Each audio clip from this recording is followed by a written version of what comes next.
Good morning, and we just completed our Democratic Caucus. I'm extraordinarily proud of our members and the unity expressed in the solidarity with the citizens of Newtown, Connecticut, and for those children and adults who lost their lives last Friday. There was a lot of discussion, and we have seen far too much violence and loss of life, and it seems to have intensified.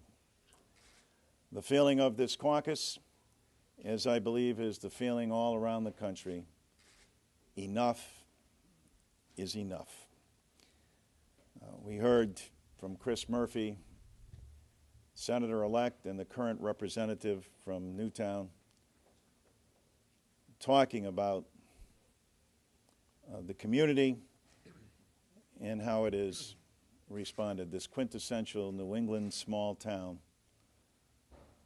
as the President of the United States said, has been inspirational in terms of how they have dealt with this tragedy, from everything from the first responders arriving on the scene to the teachers and administrators and the way that they executed the plan that saved children's lives, and those very valiant who put themselves in the way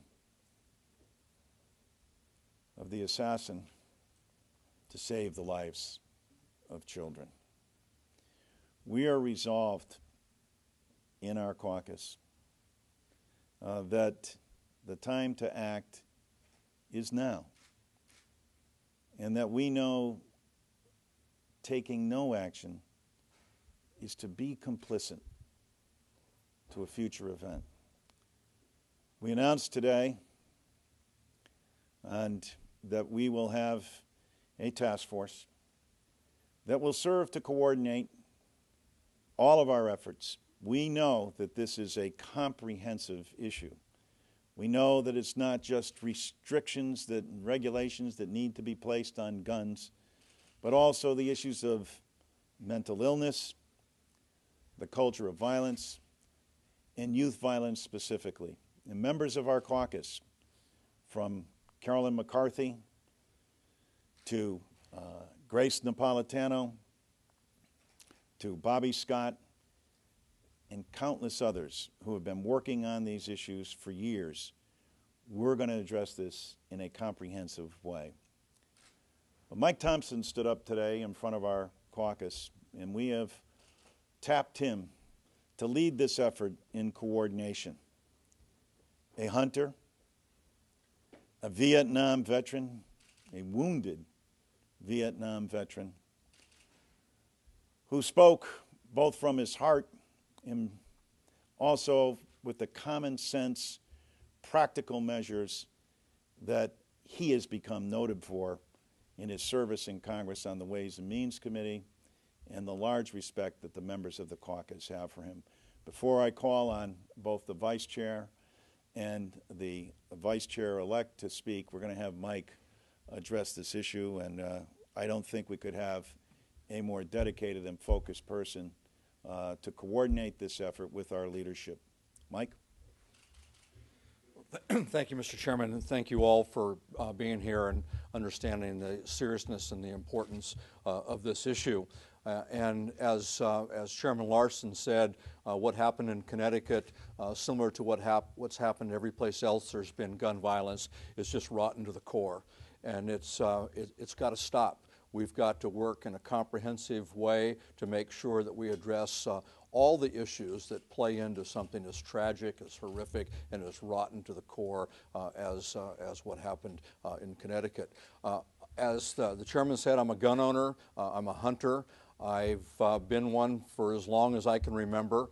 The only experience I've had with assault weapons was the one that I was trained with when I was in the Army, and the one that I was given when I was sent to Vietnam. And I carried that M16 rifle until I was wounded and came home. And when I came home, I continued to be a gun owner and a hunter, and I have been to this day. And I don't see that changing. And I know a couple of things. I know that this is not a war on guns. Gun owners and hunters across this country have every right to own legitimate guns for legitimate purposes, and our Democratic caucus is not declaring war on guns, and we're not going to try and take law-abiding citizens' guns away from them, and nor has anyone even suggested that. But we also know, and I also know, that our communities and our neighborhoods and our society receive no benefit from military-type assault weapons on the street or assault clips in the hands of anyone. And it is our effort to make sure that we bring about sensible gun laws. And this is not new. There are already restrictions on the ownership of firearms in this country. You can't own fully automatic weapons. You can't own sawed-off shotguns. You can't own ballistic missiles.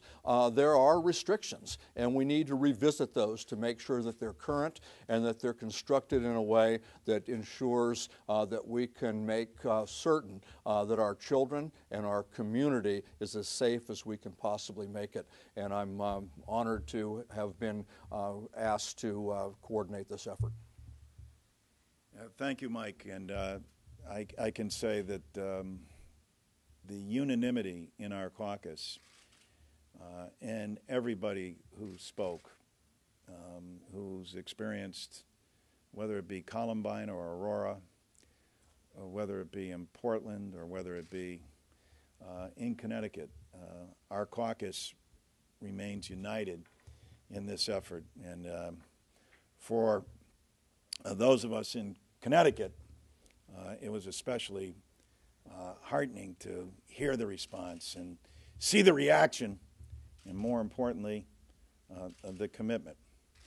Our caucus also, as we plan to have another caucus this afternoon, as we learn about the details of what the President's reaction will be. We remain united behind our President and his efforts, both on the front of ending the culture of violence that has permeated this country and the necessity for a long discussion, a deep dialogue over protecting our children, and also his efforts to bring fiscal sanity to this process and prevent us from reaching or going over this fiscal cliff.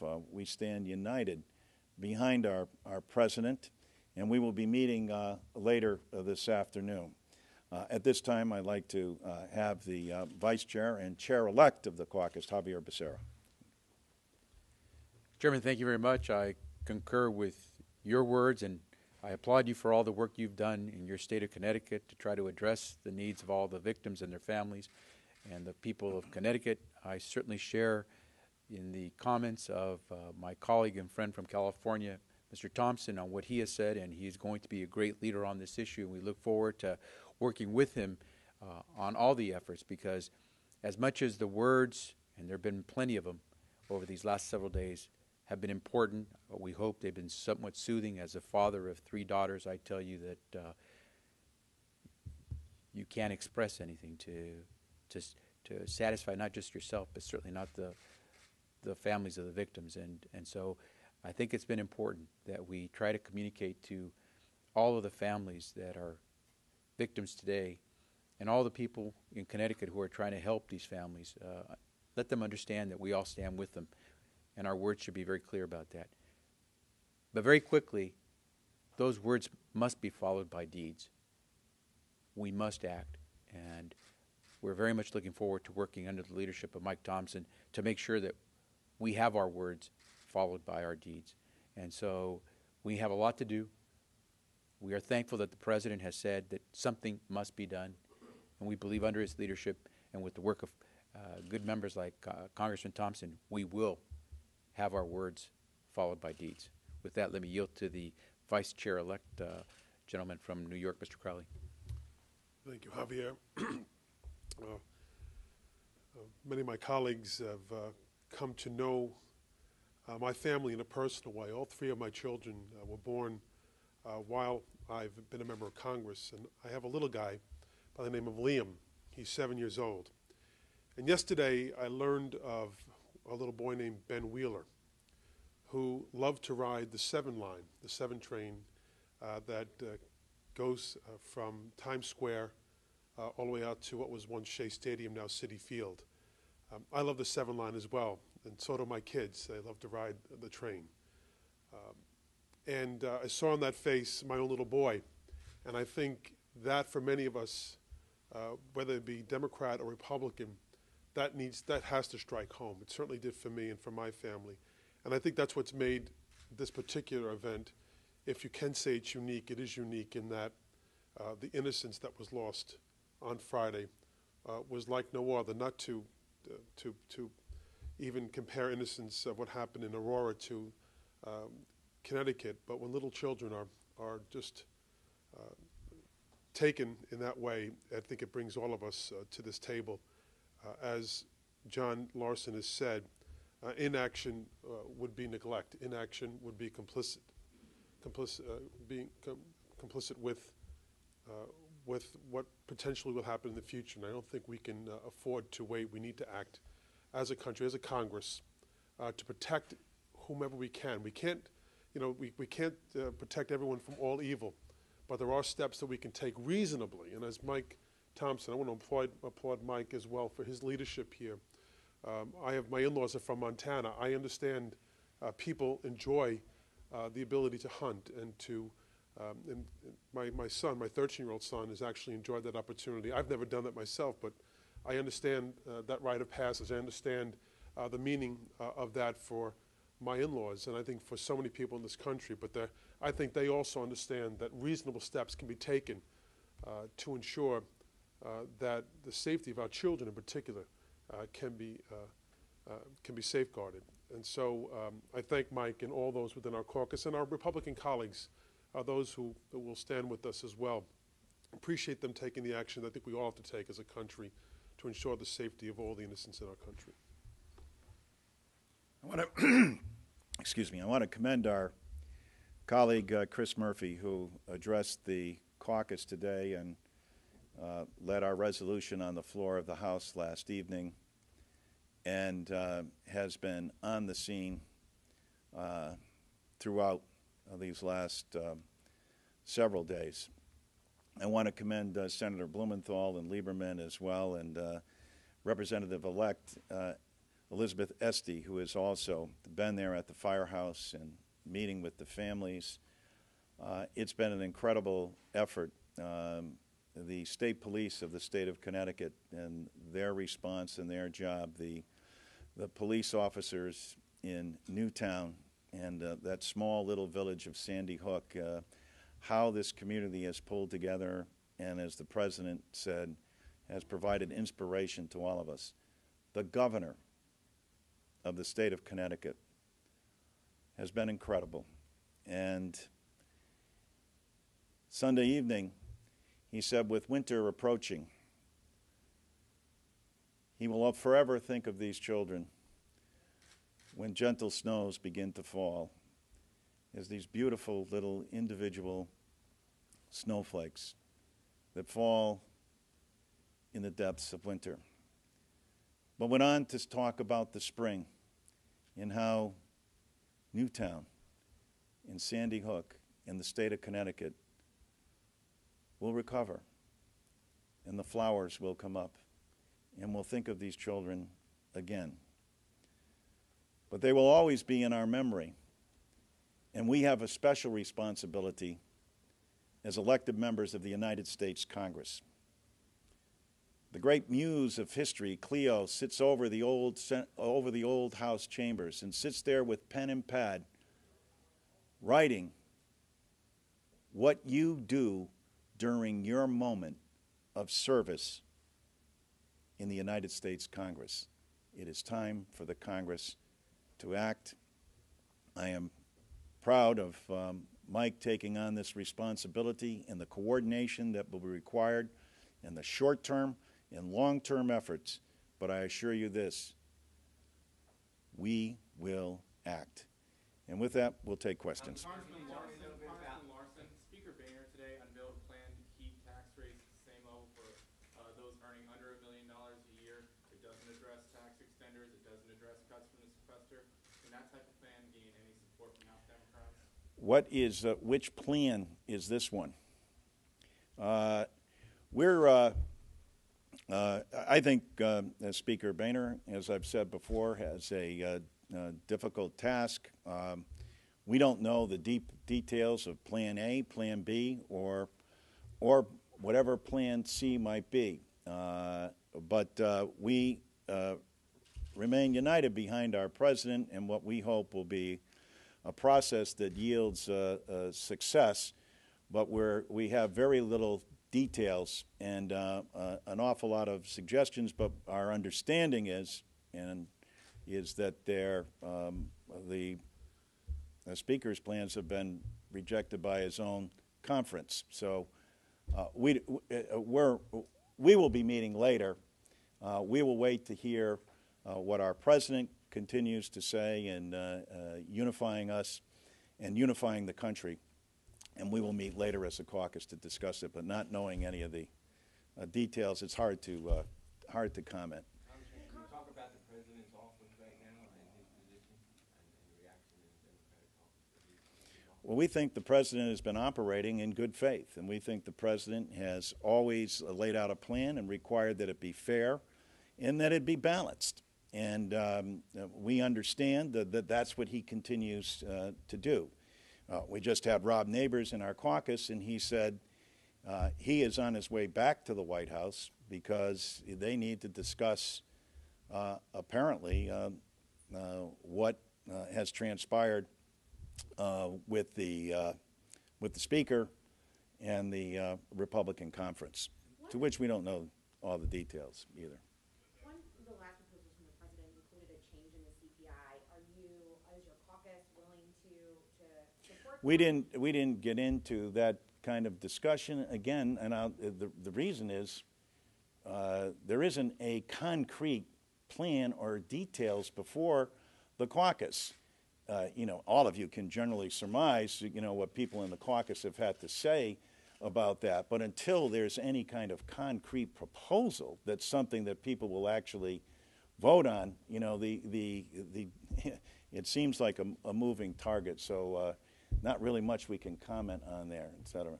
In the abstract, a change in the CPI? Well, the abstract. Well, yeah.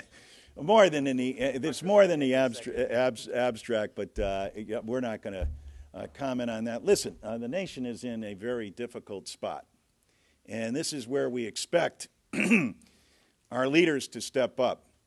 What we've seen happen so far is that the president continues to step up, but we see resistance. We have said from the outset here that we understand the difficulty that John Boehner has with the more recalcitrant members of his caucus who perhaps are not for any proposal. We continue to stand with the president in fair and balanced proposal that has to accomplish the goals that he has outlined. Thus far, we have not seen that kind of response emanating from the other side. I don't know if any of my other colleagues want to comment, but. Mr. Becerra, you've been very strong saying there shouldn't be change to Social Security.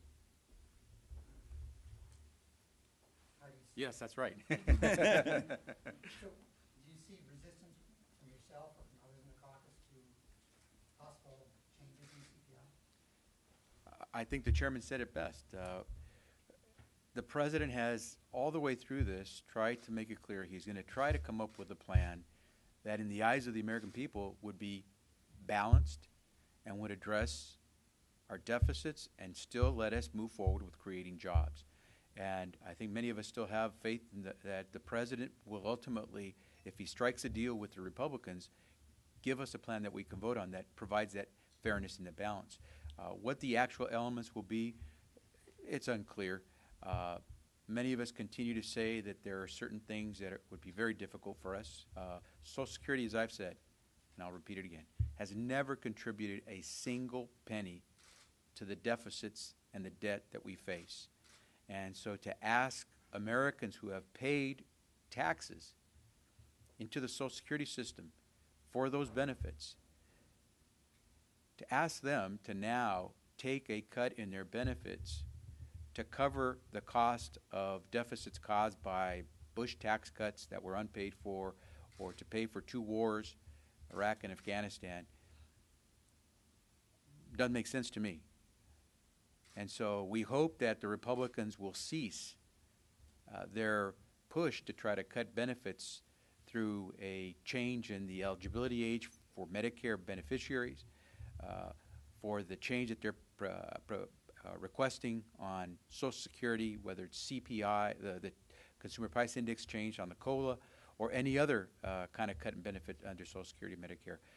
We would like this to be a fair and balanced approach, and so we'll see if the Republicans can come up with something. But my understanding, as the chairman just said, is that the Republicans in the House have rejected their own speaker's proposal at this stage. So at this stage, it seems like the real negotiation and fight is among Republicans. I would just say this, too, and we've said this every week that we've been here since we've returned.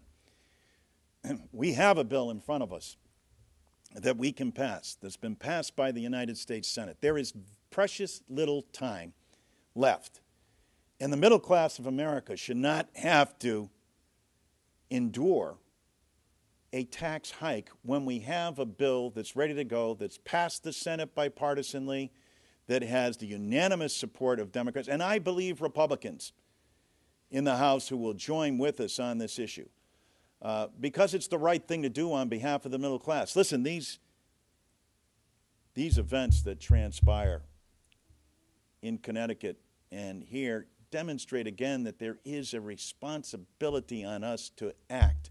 We have jobs bills that are in front of us that would put the country back to work. These are things we all agree on. Democrats and Republicans share an interest in putting the nation back to work. Democrats and Republicans share an interest in making sure the entire middle class and even millionaires get a $250,000 tax break. Those are the things that we agree on. Let's take our differences into the next session of Congress, but let's resolve these for the people of this country and the middle class and put the nation back to work, and therefore deal with these issues in a way where we know we can agree and come together. Just say one point. That is that we and the President have shared values. We understand the President is at the negotiating table, and we appreciate the fact that they are talking. We also know that these can be difficult, and that not everything we want will be in the bill, and not everything they want will be in the bill. That's the nature of negotiations. But we do support the President in his effort to have those discussions. More importantly, we support getting something done before we leave. And I think that the charades, during the holiday season, we'll all get together with our families. Some of those folks will sit around the table we agree with, some of them we don't. We have some spirited discussions. It's often said you shouldn't talk about politics or religion at the dinner table, and that's exactly what we do talk about during the holiday season. And after we've had our film and we've discussed it, we'll also sometimes play charades.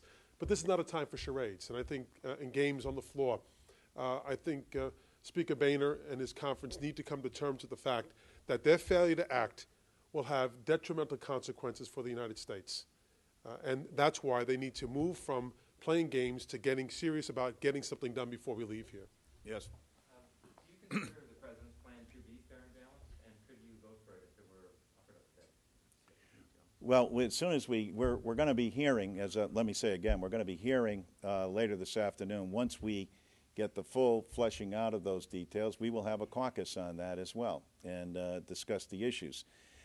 As I said, also, it seems as though, and I think this has been said by both the Vice Chair and Vice Chair-elect, it seems as though the Republicans are in a discussion with themselves on what they can potentially even agree to, and We'll wait and see, but we remain united behind our president in this process. Yes, and we'll give you the. I don't know the full details, but my colleagues were all at the GOP conference presser, and Speaker Boehner told reporters that he plans to move a bill later this week that would extend the tax cuts for income below $1 million. Is that something that Democrats, as a bill, would object to? I mean, you've been calling on them just now to act, and they haven't acted on the bill that you would prefer, the Senate passed bill that would extend the cuts for 250. Let me say that Democrats would be unified and behind our president in this, et cetera. That is that we would reject that notion. That simply doesn't get it done. Period. And I think even the speaker knows that. That's the charades we were talking Yeah. about. And can I just add one thing as well? It's really interesting that you would ask the minority members where they would be. I think you need to find out if the majority members would even support what the speaker has proposed to his own conference, and I think you'll find that the majority, once again, probably can't pass its own legislation on this. Say you would bring it to the floor if you couldn't pass it? I mean, that's a question for the speaker. Thank you very much.